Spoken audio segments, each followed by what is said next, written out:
Bienvenidos al primer congreso e-Cáncer Online en Oncología Pediátrica. Yo soy la profesora licenciada Sandra Mendoza. El módulo que vamos a desarrollar es gestión de cuidados y estrategias de intervención de enfermería en la ejecución de protocolos de quimioterapia combinada en pacientes oncológicos pediátricos. Según el registro oncopediátrico argentino, el cáncer es la segunda causa de muerte en las Américas. Según la OPS, en el 2018 causó 1.3 millones de muertes y 3.7 millones de nuevos casos. Se estima que el número de casos de cáncer aumentará en un 32%, superando los 5 millones de nuevos casos en el 2030. El cáncer infantil en un 65% se produce en América Latina y el Caribe. Los avances en cuanto a tratamientos disponibles han logrado alcanzar elevadas tasas de supervivencia. Sin embargo, esas tasas de supervivencia son mucho más bajas en niños que viven en entornos de bajos recursos, donde 1 de cada 2 niños diagnosticados con cáncer fallecerá a causa de la enfermedad. Y otra dificultad es el abandono del tratamiento, por el costo muy elevado y la accesibilidad a un tratamiento adecuada limitada. En la Argentina, según datos estadísticos del Registro Oncopediátrico Hospitalario Argentino ROA, se notifican por año 1.350 casos de cáncer en menores de 15 años, lo que equivale en promedio a casi 4 casos por día. Se estima que entre 6 y 7 de cada 10 casos se curan. Los tipos más frecuentes en pediatría son las leucemias, los tumores del sistema nervioso central, los linfomas y los tumores sólidos, y representan en este grupo etario la segunda causa de muerte luego de los accidentes. En relación a la gestión de cuidados por procesos, vamos a enfocarnos, en principio, en el niño y su familia. El niño considerando el binomio mamá-niño, porque como todos saben, la internación en pediatría es conjunta.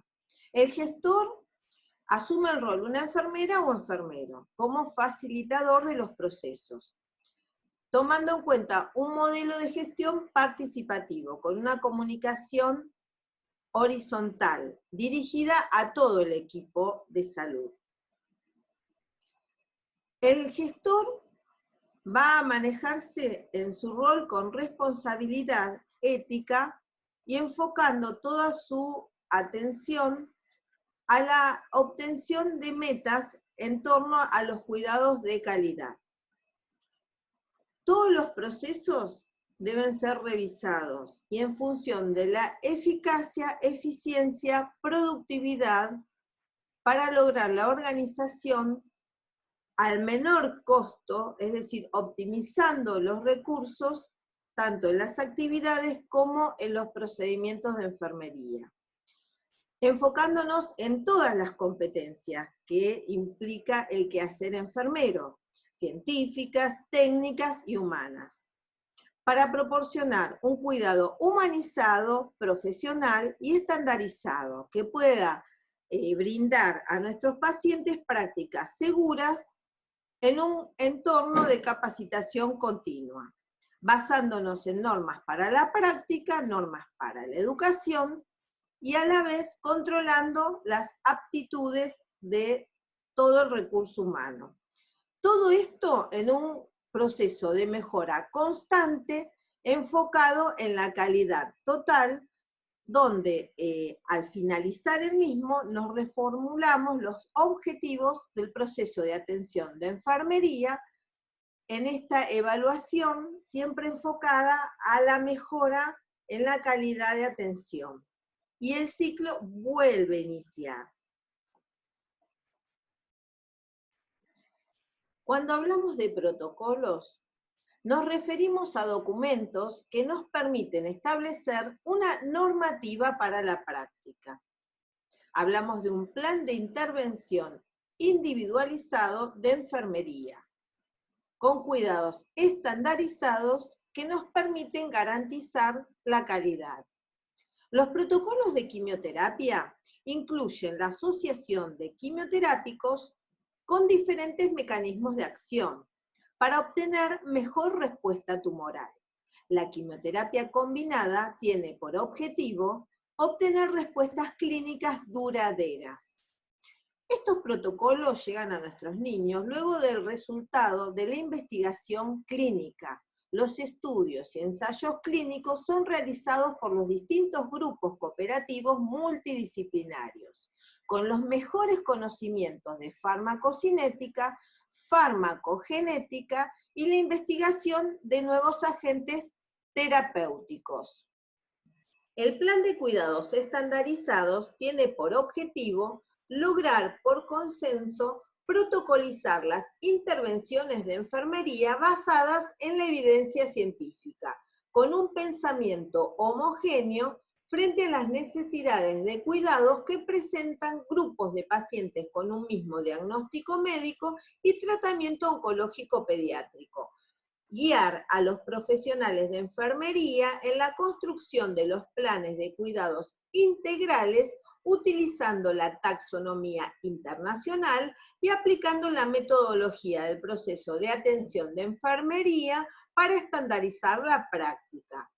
Estandarizar los cuidados nos permite reducir errores de interpretación del protocolo de quimioterapia.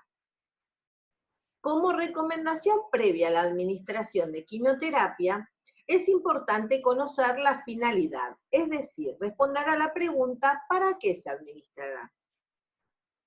Los objetivos a tener en cuenta en la administración de quimioterapia es que la misma puede ser con criterio curativo cuando el propósito es desaparecer la enfermedad y lograr que no vuelva más. Criterio de prolongación de vida, cuando no es posible curar, entonces extender la vida en mayor o menor grado sería la finalidad. Y la quimioterapia para el control de síntomas es cuando no se puede curar ni lograr prolongar la vida.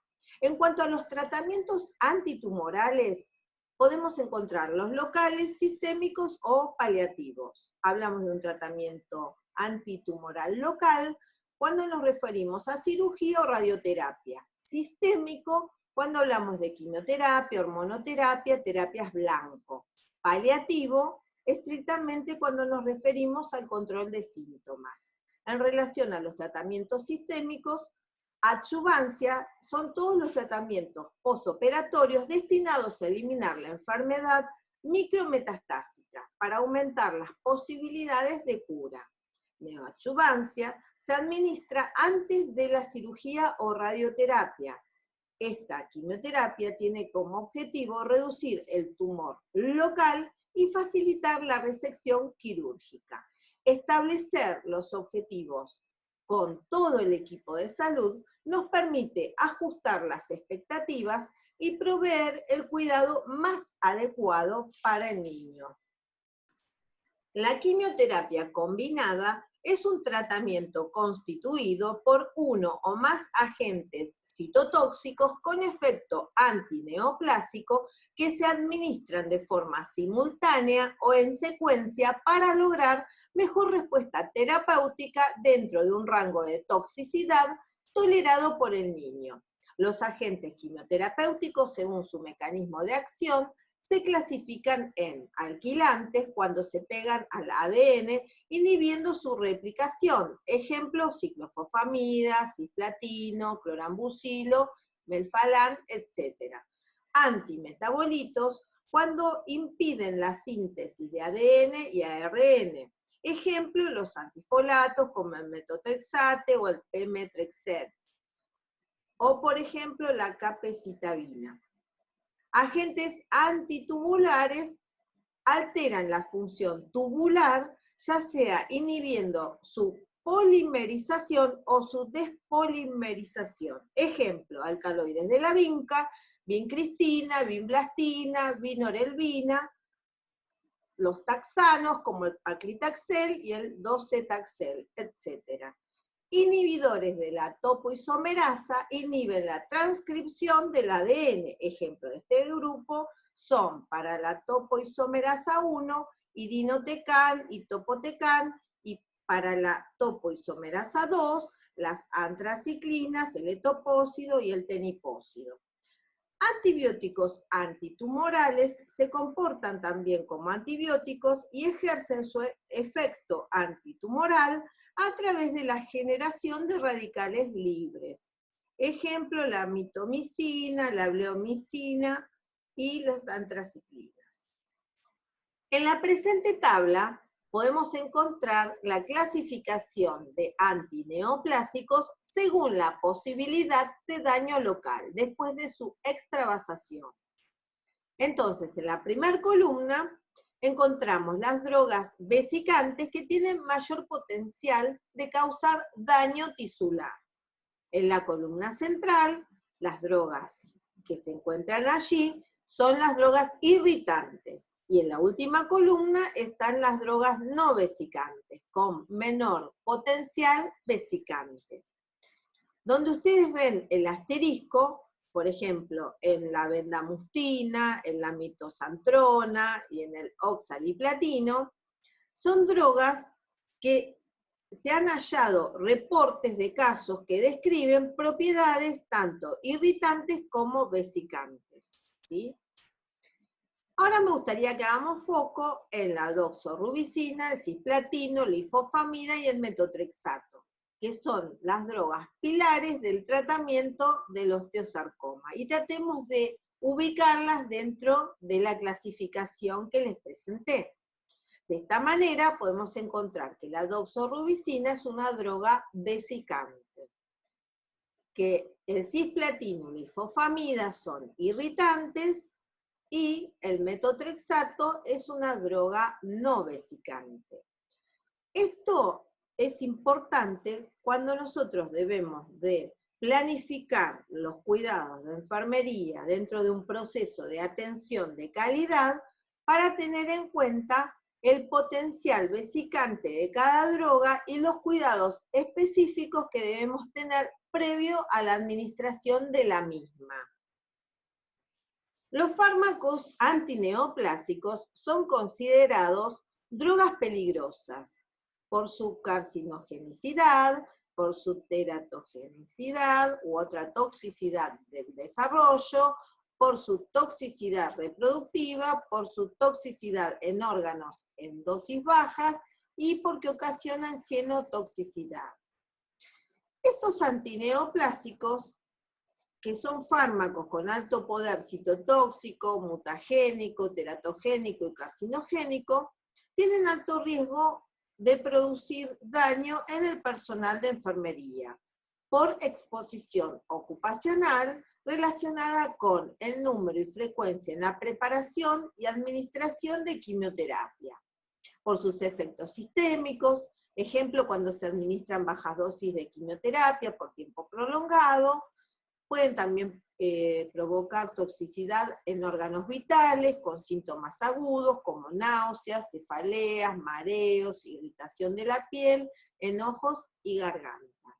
Otros ejemplos de fármacos que también pueden ocasionar daños y que se usan en la quimioterapia contra el cáncer son las terapias dirigidas, los antivirales, las hormonas y los inmunosupresores.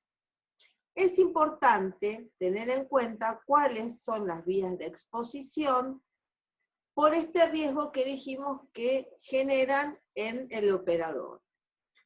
Estas vías son, por ejemplo, por pinchazos, es decir, por punciones, por alimentos o bebidas, que se contaminan cuando el operador los lleva al área de preparación, que esto está terminantemente prohibido. Por inhalación de aerosoles del fármaco, cuando en las áreas de preparación no cuentan con cabinas de seguridad biológica, cuando no se usan los barbijos adecuados, por absorción de la piel y mucosas.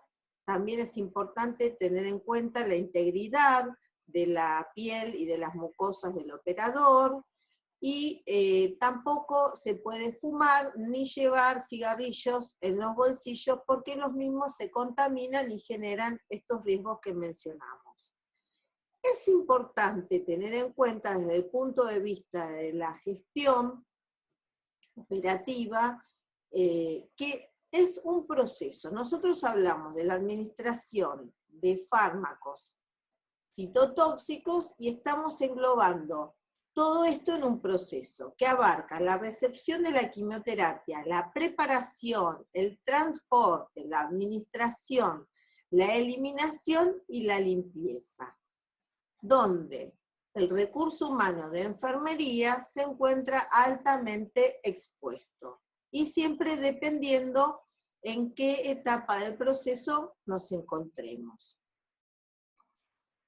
Con respecto al rol del gestor de enfermería relacionado con la administración de quimioterapia, debemos tener en cuenta que el proceder del mismo es orientado a una gestión integral por procesos con un enfoque en la calidad total para poder brindar cuidados centrados en el niño, promoviendo la participación y el compromiso de todo el recurso humano, basando el cuidado en guías de buenas prácticas clínicas para prevenir situaciones de riesgo y complicaciones, guías de actuación inmediata ante extravasación en acceso venoso periférico o centralizado, sistema de comunicación e información integrado que garantice la continuidad de la atención y permita medir la satisfacción del usuario, intervención y respuesta única, individualizada, basada en las necesidades del niño y su familia. Vale decir que desde este rol es importante enfocarnos en el equipo de protección personal, capacitar al recurso humano en los elementos de protección personal, cómo utilizarlos, cómo sacarnos los elementos de protección personal, en qué orden, cómo optimizar estos recursos, empleando las guías y normas para la preparación y administración de quimioterapia en cabinas de seguridad biológica clase 2B, contando con preárea y área, y en lo posible con una farmacia centralizada dentro de la institución de desempeño. Contar con las guías de etiquetado y el almacenamiento de la quimioterapia en lugares adecuados y seguros, las guías y normas para la eliminación de los líquidos y desechos de quimioterapia, la capacitación de todo el recurso humano, incluyendo la capacitación del personal de limpieza, es decir, de las mucamas, siguiendo las guías y normas para las exposiciones a la quimioterapia, normas de limpieza para la cabina de seguridad biológica, manejo de derrames y kit de derrames, registro y control microbiológico y micológico, filtros EPA, cabina de seguridad biológica, área preárea de preparación, etc. Con respecto al equipo de protección personal, es importante desde el rol del gestor capacitar a todo el recurso humano en el uso de los elementos de protección personal, en su cuidado, en la forma de almacenamiento y a la vez en proporcionarles todos los elementos que van a necesitar como operadores para la preparación de quimioterapia. El equipo debe contar botas, camisolín, reforzado, desechable, con puños, cofia, guantes de nitrilo, con puños largos, se usan doble par de guantes, antiparras con protección lateral, tener bien identificadas cuáles son las antiparras que vamos a usar para el COVID-19 y cuáles las que vamos a usar para la preparación de citostáticos. Barbijos, en el ideal se puede utilizar el FFP3, que de acuerdo a su capacidad de filtración, es en un 99% de eficiencia, y si no lo tengo, en su defecto, el N95, que en cuanto a su eficiencia llega al 95%. Luego tenemos barbijo con válvula y sin válvula. El N95 es sin válvula y el FFP3 cuenta con una válvula que, bueno, nos garantiza mayor seguridad. En cuanto a las cabinas, como dijimos, cabina de seguridad biológica clase 2B, que evita el riesgo por inhalación de aerosoles, además de contar con la protección del barbijo. En el presente gráfico se encuentran los elementos de protección personal en la primera columna y están distribuidos el uso que le vamos a dar de acuerdo a la etapa dentro del proceso que implica la preparación hasta llegar a la administración de quimioterapia. Este proceso, como mencionamos anteriormente, lo podemos clasificar en etapas que van desde la recepción de la quimioterapia, preparación, transporte, administración, eliminación y limpieza. Y podemos ver en este gráfico el requerimiento de los distintos elementos de protección personal. ¿Para qué sería importante esto desde el rol de la gestión? Porque el gestor, es decir, el enfermero que tiene a cargo este proceso, debe de tener en cuenta un stock, ¿sí?, que va a requerir de elementos de protección personal para cada una de las etapas dentro del proceso. Para que cuando el operador necesite esos elementos de protección personal, disponga de los mismos. A su vez, estos tienen que estar guardados, organizados, rotulados dentro del depósito y en un lugar de fácil acceso para todo el recurso humano que va a emplearlo. Todas las operaciones de preparación de citostáticos deben realizarse en una cabina de seguridad biológica, con flujo laminar vertical, cuyo diseño y funcionamiento garantice suficientemente la protección del medicamento, del operador y del medio ambiente. En este proceso donde se encuentran los mayores riesgos de inhalación del producto. La cabina de seguridad biológica, como dijimos, deben poseer flujo laminar, que proporciona una seguridad de asepsia elevada.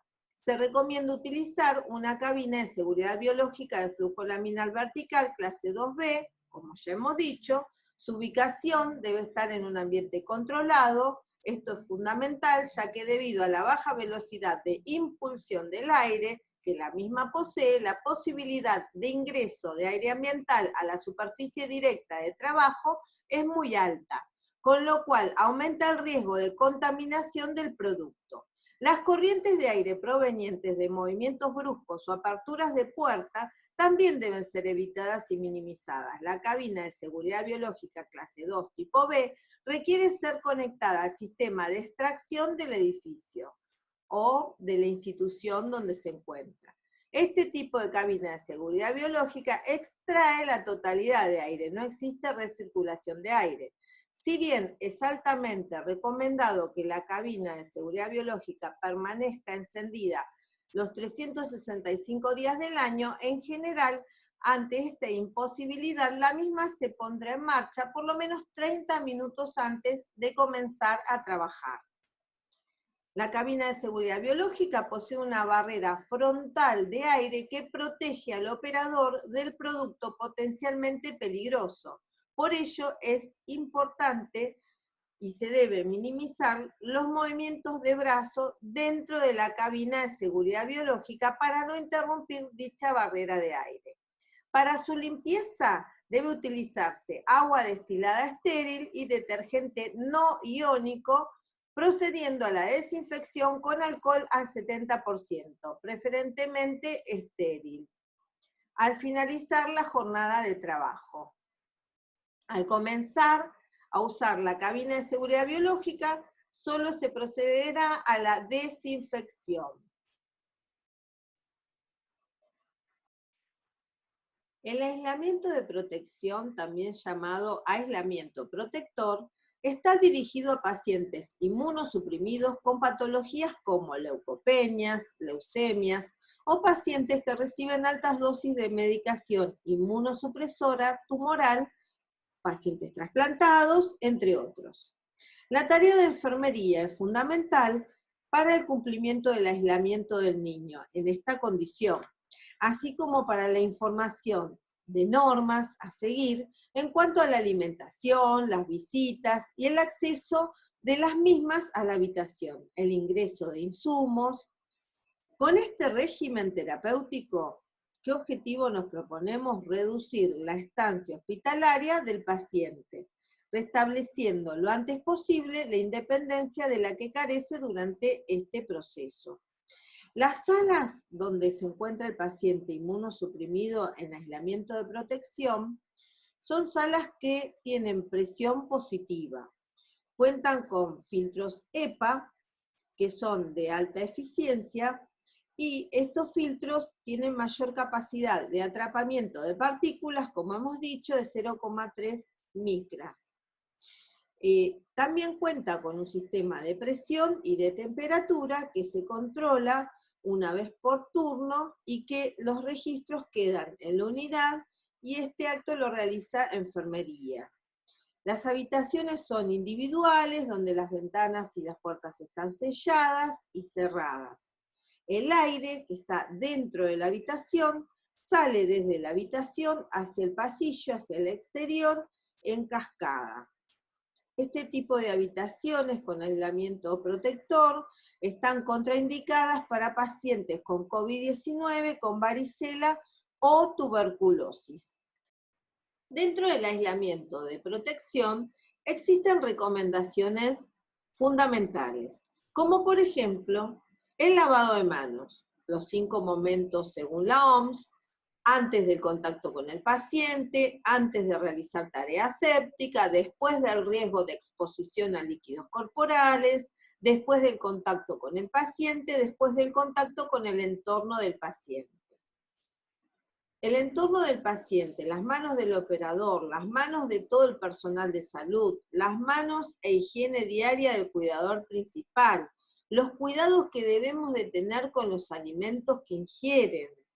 Y esto vale tanto para los padres, como para los niños, como para todo el recurso humano que se encuentra dentro del aislamiento de protección, incluyendo al equipo de salud. Los cuidados específicos del catéter venoso central, si tiene un catéter venoso central portal, todo lo que tiene que ver con la aguja Uber, la habilitación, los procedimientos que vamos a realizar para el mantenimiento, todo lo que tiene que ver con la prevención de infecciones asociadas al catéter venoso central, si tiene un catéter semiimplantable, los cuidados inherentes al catéter semiimplantable, lo mismo si tiene un PIC o si tiene un acceso venoso periférico. En cuanto a las condiciones edilicias, debe evitarse las obras, no debe de haber superficies porosas, no debe de haber polvo en el ambiente, ni zonas en construcción dentro del aislamiento de protección.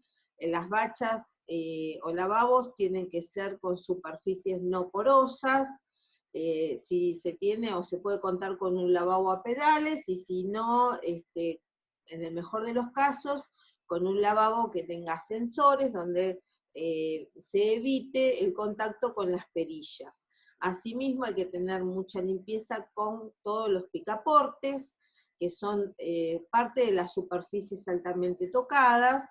Hay que brindar educación al personal de limpieza, las mucamas tienen que saber cómo es el tipo de limpieza dentro del aislamiento de protección, deben de contar con 2 baldes, deben de contar con 3 rejillas, deben de saber que hay una limpieza que es de altura y hay una limpieza que es de todas las superficies altamente tocadas, las sábanas deben ser estériles, el niño se debe bañar diariamente y los padres también, y es importante brindar los cuidados previos al baño del niño, se deben evitar los duchadores para evitar salpicaduras.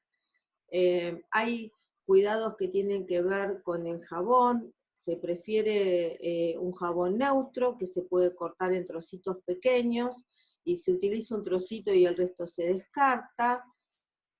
Es decir, es un trabajo diario que debemos de darle continuidad por turno, pero que el mayor beneficiado va a ser el niño. Y lo que se evita es toda posibilidad de que contraiga infecciones, ¿sí? También, como recomendaciones, es importante contar con un contenedor de objetos cortantes y neutralizantes químicos según tabla de citostáticos que habitualmente se manipulan. Para el tratamiento de contaminaciones accidentales, si bien la capacitación y el entrenamiento del personal que manipula medicamentos citostáticos disminuye las posibilidades de exposición aguda, en caso de que esto se produzca, se recomienda contaminación del equipo protector sin contacto con la piel del manipulador. Bien, en ese caso reemplazamos inmediatamente los guantes y o prendas contaminadas, lavar las manos y sustituirlos inmediatamente. En caso de que el contacto sea con piel intacta, lavar inmediatamente la zona afectada con agua y jabón durante 10 minutos. Si la piel se encuentra irritada, examinar con un especialista. Cuando el contacto es con las mucosas, enjuagar el ojo afectado con agua o solución isotónica durante al menos 15 minutos y acudir al especialista. Cuando se produce una contaminación accidental por punción o lesión de piel, hacer sangrar la zona afectada, lavar la zona afectada con agua durante 15 minutos y luego acudir al especialista. En cuanto al manejo de excretas, las excretas de los pacientes tratados con los medicamentos pueden tener un contenido elevado de la droga original o de sus metabolitos. Por ello es necesario tomar precauciones durante el periodo de tratamiento y por lo menos por 48 horas después de la finalización del mismo. En algunos casos puede ampliarse hasta 7 días después. Dada la dificultad de desagüe, las excretas deben ser siempre diluidas con gran cantidad de agua. Las personas que vayan a tener contacto con estas excretas o fluidos biológicos deben adoptar medidas protectoras, guantes dobles, bata impermeable, siendo especialmente importante estas medidas cuando se atiende al paciente con incontinencia o vómitos.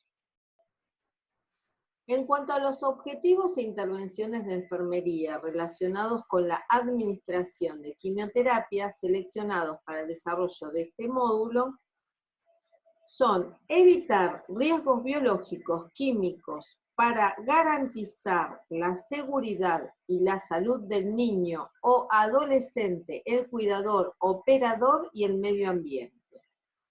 Las intervenciones para este objetivo, aplicar medidas de bioseguridad según los estándares, reparar y controlar el kit de extravasación de citostáticos, reparar y controlar el kit antiderrame. Otro objetivo, tomar las precauciones necesarias para evitar los riesgos y peligros por exposición en cualquiera de los procesos en los que se esté involucrado. Las intervenciones de enfermería para este objetivo, uso de elementos de protección personal, cofia o gorro, guantes de nitrilo, sin talco, delantal antiderrame, impermeable, desechable, mascarilla de protección FFP3 o barbijo N95, cubre calzado, antiparras. Otro objetivo, propiciar la capacitación de todo el recurso humano en el manejo de citostáticos de intervención, asistir a cursos de actualización y capacitación continua en ámbitos seguros con prácticas de simulación para evitar poner en riesgo al niño.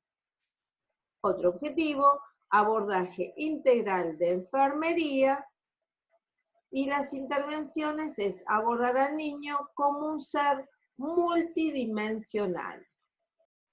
Objetivos e intervenciones de enfermería enfocados al niño como ser multidimensional. En este sentido, es importante tener en cuenta un abordaje considerando todas las dimensiones del niño en la infancia. Dimensión cognitiva, dimensión espiritual, dimensión socioafectiva, dimensión ética, dimensión comunicativa, dimensión del lenguaje corporal, dimensión física, dimensión estética, dimensión cognitiva, atendiendo los derechos tales como vivienda, agua potable, acceso a la información, alimentación, salud, educación, estimulación, que nos permiten como indicadores tener la pauta de la pobreza en la infancia. En numerosos instrumentos normativos se reconocen los derechos humanos del niño y adolescentes, entre los cuales se destacan la Declaración Universal de los Derechos del Hombre, ONU 1948, Pacto Internacional de Derechos Económicos, Sociales y Culturales, ONU 1966, Declaración sobre el Derecho al Desarrollo de la Asamblea General de las Naciones Unidas, ONU 1986, Declaración del Milenio de la Asamblea General ONU 2000. Constitución Nacional, artículo 41, artículo 75, inciso 22. Convención sobre los Derechos del Niño, 1989, artículos 6, 24, 27.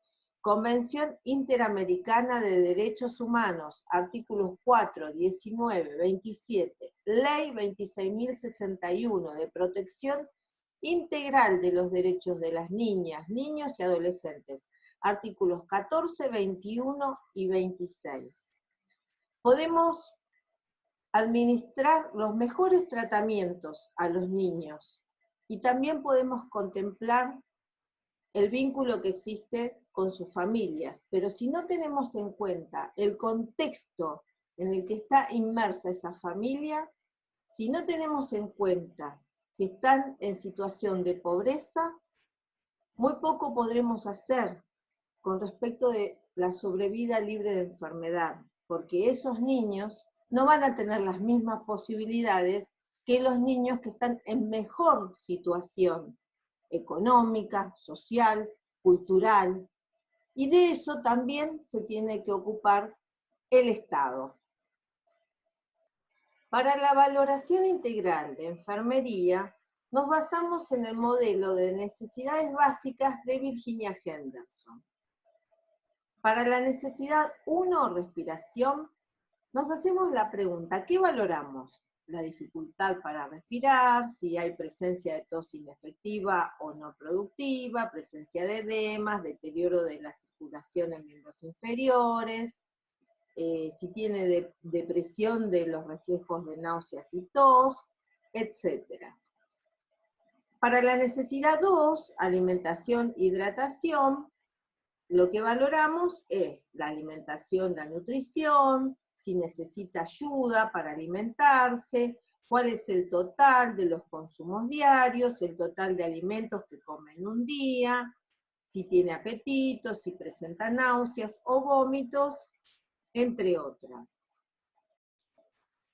Para la necesidad 3, eliminación, valoramos el número y frecuencia de deposiciones, las características de las deposiciones, si hay incontinencia fecal, presencia en heces de sangre, valoramos el dolor a la deposición, presencia de gases, síntomas urinarios, entre otros. Para la necesidad 4 de movilización, valoramos la situación habitual, si el niño deambula, si pasa mucho tiempo en la cama, si tiene falta de energía para tolerar la actividad, si existe inestabilidad en la marcha, entre otros. Para la necesidad 5 de reposo y sueño, valoramos los cambios del patrón de sueño, cambios en el ritmo circadiano, cambios en el nivel de energía durante el día, entre otros. Para la necesidad 6, que es la necesidad de vestirse, tomamos en cuenta si el niño requiere ayuda para ponerse o quitarse la ropa, o el calzado, entre otros. Para la necesidad 7 de temperatura, se valoran los cambios de temperatura, si presenta mayor o menor sensibilidad al frío. Para la necesidad 8 de higiene y piel, valoramos el estado de piel y mucosas, la valoración de piel, la higiene general. Para la necesidad 9, seguridad, vamos a valorar el nivel de conciencia, el nivel de orientación, si presenta dolor, si refiere maltrato, o situaciones en las cuales se ve entre conductas violentas, evitar los peligros del entorno, entre otras. Para la necesidad comunicación, vamos a valorar si puede comunicarse con otras personas, si tiene problemas familiares, si existen problemas de integración, si le falta contención, apoyo o ayuda, entre otros. Para la necesidad 11, religión y creencias, ¿qué valoramos? Si es religioso, si no da importancia a su salud, si no participa en aspectos relacionados a su enfermedad, si expresa desagrado con su imagen corporal, si tiene sensación de malestar o amenaza de origen inespecífico y sentimiento de aprensión, entre otras. En la necesidad 13, valoramos si juega, cuáles son sus juegos favoritos, qué preferencia tiene en espacios lúdicos. Para la necesidad 14, valoramos el nivel de escolarización, si tiene falta de información sobre su salud, si desea más información sobre ciertos temas, entre otros. Previo a la administración de quimioterapia por protocolo, es importante para la valoración fisiológica del niño conocer la historia clínica integral, el diagnóstico oncológico, la historia clínica actual, todas las enfermedades, medicamentos que toma, terapias complementarias, alergias, si tuvo alguna reacción anafiláctica o alguna reacción a algún fármaco, alimento, producto como por ejemplo el látex, si tiene antecedentes de cualquier otra reacción de hipersensibilidad, cuál es el estado de vacunación, una evaluación física completa, conocer el estado nutricional en el que se encuentra y de hidratación, cuáles son las experiencias previas de quimioterapia, efectos secundarios, eficacia de los cuidados paliativos en el tratamiento del dolor, administración de medicamentos para cuidados de sostén, si ha presentado náuseas y vómitos inducidos por otros bloques de quimioterapia, evaluar al niño para determinar los factores de riesgo asociados con las náuseas y los vómitos inducidos por la quimioterapia, teniendo en cuenta el potencial emetogénico de cada fármaco. Laboratorios de control, como por ejemplo hemograma completo, función renal y hepática, recuento de neutrófilos, y de acuerdo a los resultados se ajustan y se modifican las dosis. Revisar los resultados de las pruebas y estudios por imagen, audiograma, ecografía. Cálculo de la superficie corporal, verificar que la orina del paciente cumpla con los requisitos del protocolo antes de iniciar el régimen, esquema o ciclo de quimioterapia, es decir, pH, densidad específica. Hay consideraciones previas a la administración de quimioterapia por protocolo que tienen que ver estrictamente con la seguridad y el proceso de verificación, tales como verificar 7 puntos correctos, el paciente correcto, dosis correcta, vía de administración correcta, medicamento correcto, hora correcta, líquido y volumen correcto y compatibilidad correcta cuando corresponda. Verificar en forma multidisciplinaria los cálculos de las dosis, farmacéuticos, médicos, oncólogos, enfermeros especializados. Corroborar que se haya obtenido el consentimiento informado. Los médicos que prescriben, dispensan quimioterapia y el operador que la administra debe tener acceso a la información clínica para asegurar que el paciente reciba la quimioterapia de acuerdo al régimen quimioterapéutico, ciclo, semana y día del tratamiento correcto. Dentro del protocolo de quimioterapia puede existir alguna variación. Las enmiendas y modificaciones a los protocolos activos de investigación pueden incluir cambios importantes en las dosis y esquemas de administración de fármacos o en los parámetros de monitoreo de los pacientes. Las instituciones deben tener un sistema para asegurarse de contar con la versión más actualizada del protocolo, el desarrollo de las guías estandarizadas institucionales para la administración de quimioterapia, así como el monitoreo de la calidad, verificación de órdenes y plan de tratamiento. Al leer las órdenes de quimioterapia debemos constatar la siguiente información: nombre del paciente, fecha de nacimiento, número de historia clínica, fecha de la orden, diagnóstico del paciente, régimen de tratamiento y número de los ciclos incluidos en nombre y número de protocolo cuando corresponda.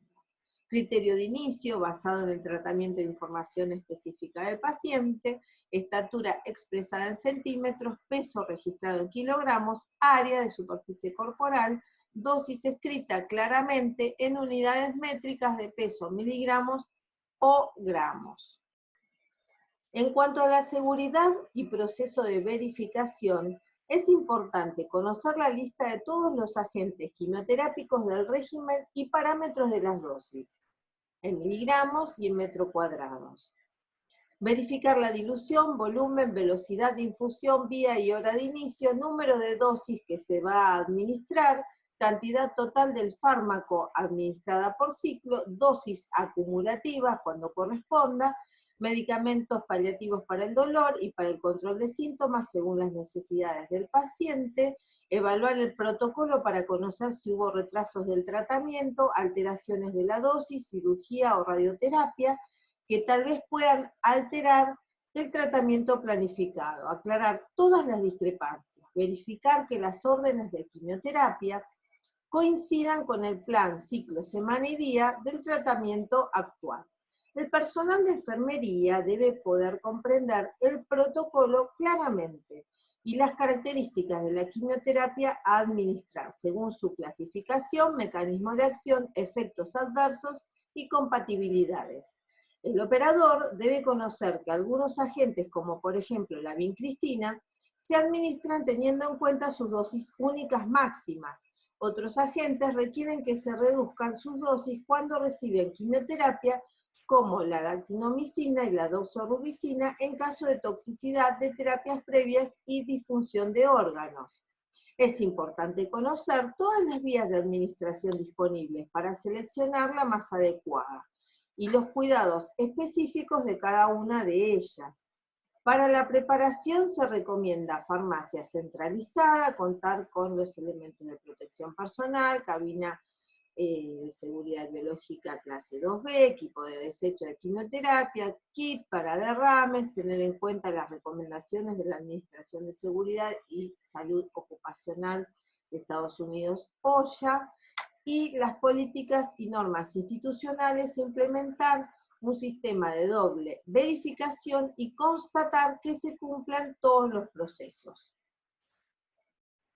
Si nos encontramos que nuestro paciente tiene un protocolo de metotrexate altas dosis, 12 gramos por metro cuadrado, lo primero que vamos a considerar es si el mismo consta del nombre, el apellido del niño, el diagnóstico, en este caso osteosarcoma, el peso en kilogramos, la superficie corporal, que en este caso es de 1.54 metros cuadrados, y la estatura del niño. En la primera columna vamos a encontrar la quimioterapia, es decir, el nombre del agente, metotrexato, otras drogas a administrar, como la leucovorina en este caso, dosajes de metotrexate que están indicados, y los antieméticos, en este caso tiene ondansetron. La superficie corporal, la dosis por metro cuadrado, que en este caso es 12.000 miligramos, la dosis en miligramos totales, que en este caso es 18.500 miligramos, el modo de administración, una infusión de 4 horas, y en las columnas siguientes vamos a encontrar el espacio para colocar la firma del operador, la fecha de inicio de la droga y la hora exacta en que fue administrada. El plan de hidratación es de 195 mililitros horas, requiere hiperhidratación alterna, destroza 5% con solución fisiológica, electrolitos más bicarbonato, porque este protocolo requiere un plan alcalino.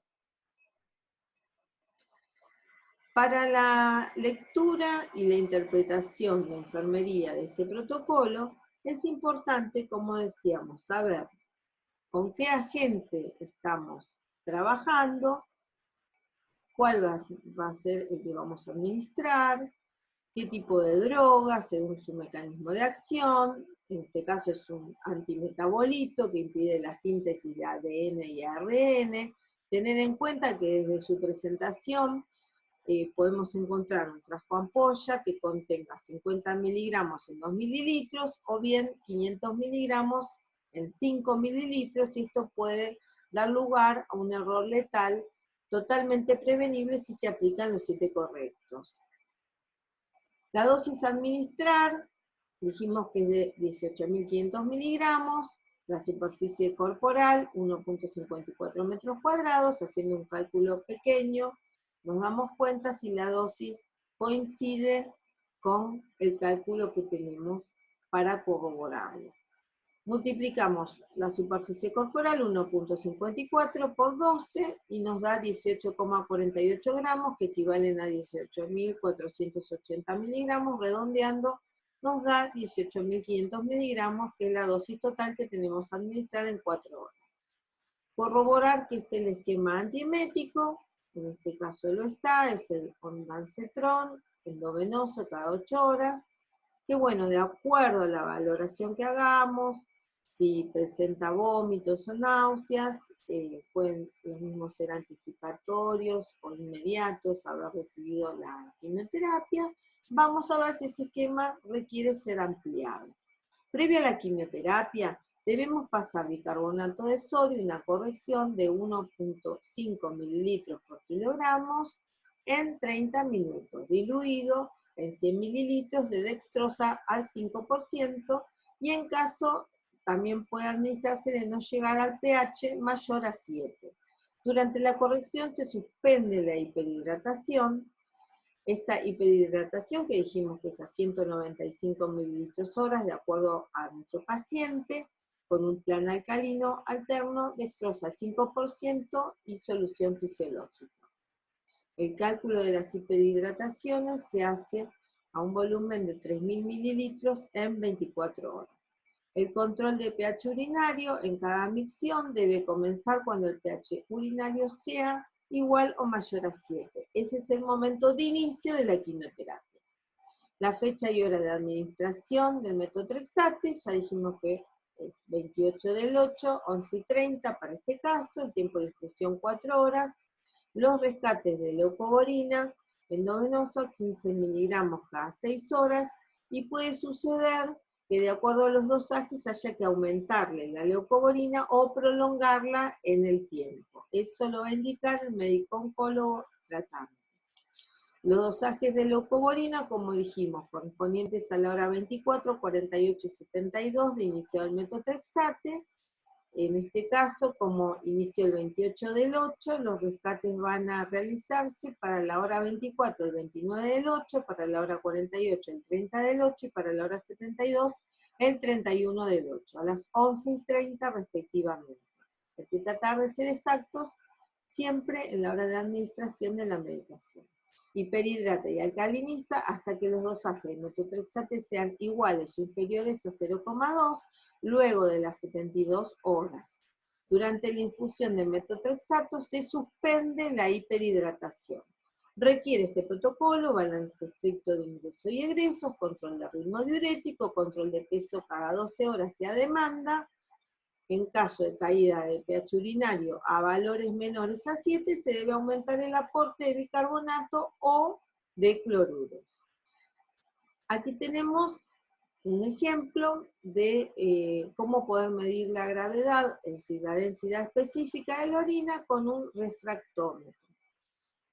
Habitualmente realizamos controles de orina con multistick, con tiras reactivas, y esto nos permite valorar cómo está el niño, si hay presencia de sangre en orina, es decir, si hay hematuria, si hay presencia de urobilinógenos, si hay bilirrubina, proteínas, nitritos, cetonas, glucosa, y como en este caso necesitamos también valorar el pH constantemente hasta llegar a valores de 7 o un poco más, es importante con cada micción realizar el control de orina, ese testeo con la tirita reactiva que nos va a permitir poder determinar la hora de inicio con precisión. Bueno, con respecto a los diagnósticos de enfermería, los que seleccionamos para el protocolo que mencionamos, en cuanto a la valoración tuvimos en cuenta las necesidades de Virginia Henderson, nutrición y eliminación. ¿Qué vamos a valorar? Si necesita ayuda para alimentarse, si tiene problemas de dentición, si el niño tiene en buen estado la mucosa oral, si presenta apetito, náuseas, vómitos, si su aporte calórico es adecuado, si tiene requerimiento de sonda nasogástrica para aporte enteral, si lo requiere o si ya la traía, si tiene síntomas urinarios. El diagnóstico, seleccionamos un diagnóstico de riesgo potencial de desequilibrio de volumen de líquidos. El NOC, ustedes saben que los NOC siempre son los objetivos que nos proponemos para este diagnóstico, es lograr el equilibrio hídrico. Para eso los NIC son manejo de líquidos, dentro del cual se encuentra realizar balance hídrico de ingresos y egresos parcial con cierre total cada 24 horas, calculando el ritmo diurético, pesar al niño cada 12 horas y según corresponda, educar acerca de cómo cuantificar la diuresis, proporcionar una hoja de control de balance para la madre o cuidador principal, para valorar la ingesta diaria, realizar controles de orina con multistick, observar en las tiras reactivas la gravedad, el pH, presencia de hematuria, glucosuria, proteinuria, cetonuria, leucocitos, bilirrubina, nitritos, urobilinógeno, observar si hay indicios de sobrecarga o retención de líquidos. Para el diagnóstico, prevenir la severidad de la sobrecarga de líquidos, este es el otro NOC. Entonces, vamos a valorar si hay indicio de sobrecarga para el NIC, si hay presencia de crepitantes, edema, distensión de venas del cuello, ascitis según corresponda, y administrar los diuréticos prescritos según corresponda. Para el diagnóstico riesgo de nivel de glucemia inestable, el NOC que elegimos es prevenir la severidad de la hiperglucemia, y vamos a tener en cuenta síntomas que se puedan presentar como sudoración, mareo, somnolencia, dificultad de la articulación de palabras, confusión. Los NIC que tenemos en cuenta, el manejo de la hiperglucemia, alternar el plan de hiperhidratación, que ya lo estamos haciendo desde el inicio, y si lo requiere, solamente administraríamos la hiperhidratación con fisiológico, pero siempre y cuando no se elevara la tensión arterial. Administrar insulina, si hace falta, o según prescripción, y los efectos secundarios de la medicación hiperhidratación, ese es el otro NOC. Para este objetivo, los NIC son manejo de la medicación y desarrollar estrategias para controlar los efectos secundarios de los fármacos corticoides. La siguiente necesidad que vamos a tener en cuenta es la seguridad, y vamos a considerar el dolor o presencia o ausencia en el paciente, agitación, irritabilidad, informes verbales que expresen dolor, expresiones faciales de dolor, alteración de la capacidad para seguir con las actividades previas, respuestas mediadas por el sistema nervioso simpático, ejemplo, temperatura frío, hipersensibilidad, conducta de defensa, posición para evitar el dolor, es decir, cuando busca la posición antálgica. El diagnóstico seleccionado es dolor crónico, y también se contempla el dolor que aparece en los pacientes amputados en el miembro fantasma. Los NOC, lograr que el paciente refiera dolor controlado, conocimiento, manejo del dolor, estrategias para manejar el dolor crónico. Los NIC, manejo del dolor.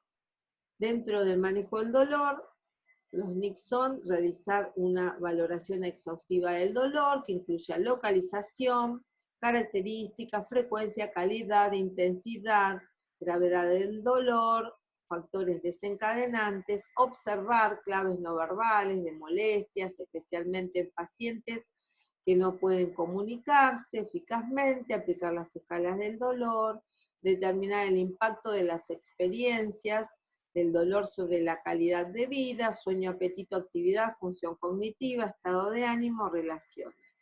Evaluar la eficacia de las medidas de alivio del dolor a través de una valoración continua de las experiencias dolorosas. Para los NOC, uso correcto de la medicación prescrita, uso seguro de la medicación prescrita y disminuir el malestar asociado. Los NIC son utilizar un enfoque multidisciplinar para el manejo del dolor cuando corresponda, estrategias no farmacológicas, aplicación local del calor-frío, terapias cognitivo-conductuales, musicoterapia, técnicas de relajación, reiki, rehabilitación kinésica, administración de analgésicos en el dolor severo, opioide fuerte, más menos AINE, adyuvante, comprobar las órdenes médicas en cuanto al medicamento, dosis y frecuencia del analgésico prescrito, comprobar el historial de alergias a medicamentos, administrar los analgésicos a la hora adecuada para evitar picos y valles de la analgesia, especialmente en dolor intenso. Llevar a cabo aquellas acciones que disminuyan los efectos adversos de los analgésicos, administrar según corresponda analgésicos secundarios como el gabapentin, amitriptilina, carbamazepina y corticoides. Para la necesidad temperatura e higiene de la piel, valoramos los cambios de temperatura, sensibilidad al frío, aumentada o disminuida, sensibilidad al calor, aumentada o disminuida, higiene general, estado de la piel y mucosas, estado de pies, y también cómo se encuentra la zona pericatéter y toda la integridad cutánea en general de nuestro paciente. El diagnóstico es riesgo de infección, entonces siempre vamos a tratar de estar pesquisando focos. Los NOC, detección del riesgo de infección, donde vamos a hacer énfasis en reconocer los signos y síntomas que indican riesgo, obtener información actualizada sobre los cambios en recomendaciones sanitarias, sobre todo en el contexto de la pandemia, las recomendaciones sobre el COVID-19, control de riesgos, proceso infeccioso, y reconocer los factores de riesgo personales de la infección. Los NIC para estos NOC son control de las infecciones, si nuestro paciente presenta fiebre, realizar los pancultivos y administrar tratamiento antibiótico cuando sea adecuado, dentro de la hora, instruir al paciente y a la familia acerca de los signos y síntomas de infección, y cuando se debe notificar al cuidador, enseñar al paciente y a la familia a evitar infecciones, mantenimiento de dispositivos de acceso venoso, mantener una técnica aséptica siempre que se manipule el catéter, cambiar los sistemas, apósitos y tapones según protocolos de la institución o centro, observar si hay signos y síntomas asociados con la infección local o sistémica, observar la vulnerabilidad del paciente a las infecciones de acuerdo a la neutropenia, tipo según la clasificación, si la misma es leve, moderada, severa o muy severa, proporcionar los cuidados adecuados a la piel en las zonas edematosas, inspeccionar la existencia de eritemas, calor extremo o exudados en la piel y las mucosas. Instruir al paciente y a la familia acerca de los signos y síntomas de infección, cómo informar al equipo de salud y enseñar al paciente y a la familia en lo posible a evitar. Para la necesidad higiene y piel, Y para la seguridad, consideramos el dolor en especial, valoramos el sangrado, la lengua saburral, dificultad para hablar, dificultad para comer, presencia de edema, fístulas, halitosis, digeusia, lesiones orales, dolor oral, úlceras orales, informe de mal sabor de boca, exudado blanco, cialorrea o dificultad para deglutir. Para el diagnóstico que seleccionamos deterioro de la mucosa oral, el NOC es autocuidados, higiene oral del niño, y lo que nos proponemos es verificar si utiliza un enjuague bucal. Para el diagnóstico severidad de los síntomas, los NOC que seleccionamos son salud oral, donde nos proponemos verificar si realiza limpieza de la boca, limpieza de los dientes, limpieza de las encías. También verificar si presenta humedad de la mucosa bucal y de la lengua, integridad de la mucosa bucal, sangrado, dolor, lesiones en la mucosa oral. Los NIC que vamos a considerar son restablecimiento de la mucosa bucal, de la salud bucal, monitorizar el estado de la boca del paciente desde el primer día de internación, mantener higiene diaria de la mucosa con buches de clorexidina al 0,12%, preparado magistral, repetir la acción 2 o 3 veces con cada buche. Cuando son lactantes o niños que no pueden hacerse buches, se realiza una higiene bucal con gas estéril embebida en la solución de clorexidina a 0,12%, preparado magistral, donde la mamá, con guantes previa y posterior asepsia de manos, realiza la higiene de esta manera, ¿sí? Introduciendo el guante con la gasita envuelta, de esta manera embebida en la solución de clorexidina.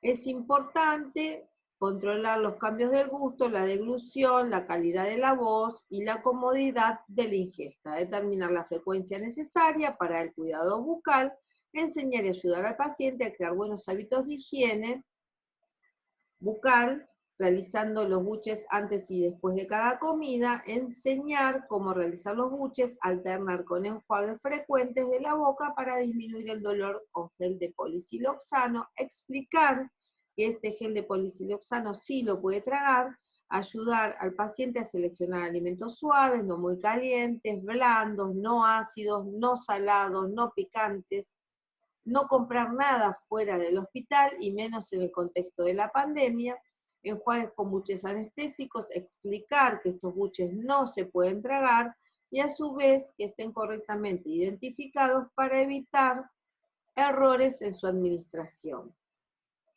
Proporcionar las veces que haga falta crioterapia con heladitos de agua. En cuanto a los tumores óseos, epidemiológicamente hablando, el osteosarcoma tiene un 60% de prevalencia. Luego le sigue el sarcoma de Ewing, el condrosarcoma, otros tumores óseos inespecíficos y otros tumores óseos en un 3%.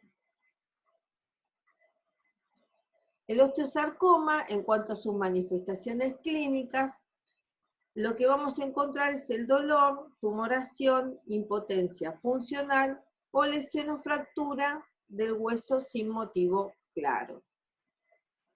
En cuanto al tratamiento, quimioterapia, cirugía y para el control de síntomas, rehabilitación física y acompañamiento psicológico. Los pilares del tratamiento son, como habíamos dicho, el metotrexato, el cisplatino, la doxorubicina y la ifosfamida, y esto hace ya más de 30 años. Es importante tener en cuenta las presentes recomendaciones, que el metotrexato requiere hiperhidratación, como hemos dicho, y alcalinización, que requiere corrección de bicarbonato cuando el protocolo indica altas dosis, control de pH en orina, pH por encima de 7, rescates de leucoborina, dosajes de metotrexato, balances de ingresos y egresos. Puede proporcionar toxicidad hepática como efecto adverso y el mecanismo de acción bloquea la acción de la dehidrofolato reductasa. El cisplatino requiere hiperhidratación y uso de manitol, balance de ingreso y egreso. Esquema antiemético como toxicidad puede provocar ototoxicidad, nefrotoxicidad y en el mecanismo de acción se une a las cadenas de ADN y altera su función formando complejos. La doxorubicina es una de las drogas más temidas en cuanto a la administración porque sabemos que puede ocasionar daño tisular y necrosis. Es una droga, como vimos en la clasificación, vesicante. Requiere acceso venoso seguro. Si se administra por acceso venoso periférico hay que evitar los pliegues y las articulaciones y de preferencia la zona es el antebrazo. Cuidados específicos para las drogas vesicantes, el control cardiovascular, porque como toxicidad o efecto adverso puede provocar toxicidad cardíaca precoz o tardía, y por efecto acumulativo, relaciona el número de dosis recibida. Mecanismo de acción sobre la cadena de ADN, inhibe la topoisomerasa 2. La ifosfamida requiere hiperhidratación. En la administración requiere un uroprotector llamado MESNA, que se administra igual dosis que la ifosfamida, diluido, y de preferencia lento porque hasta le da más sabor al niño y le provoca náuseas y vómitos. Balance de ingresos y egresos, control de orina con multistick, como toxicidad puede provocar neurotoxicidad, cistitis hemorrágica. Mecanismo de acción, actúa inhibiendo la síntesis proteica y el ADN.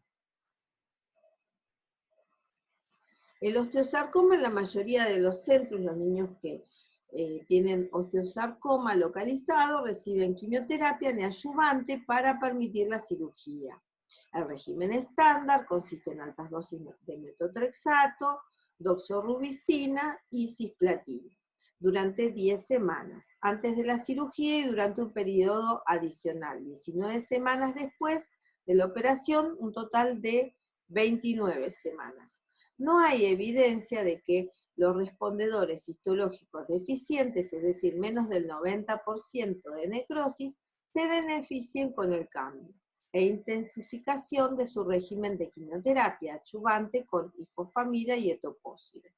Si no se puede proporcionar una monitorización farmacocinética para dosis altas de metotrexate o el paciente no puede tolerar altas dosis de metotrexate, se puede administrar una combinación alternativa con carboplatino, ifosfamida y doxorubicina, y en pacientes con enfermedad metastásica, en el momento del diagnóstico, la supervivencia a largo plazo es posible en casos con metástasis pulmonares aisladas tratadas con terapia sistémica y quirúrgica combinada. Los pacientes con osteosarcoma recidivante y resecable son incurables.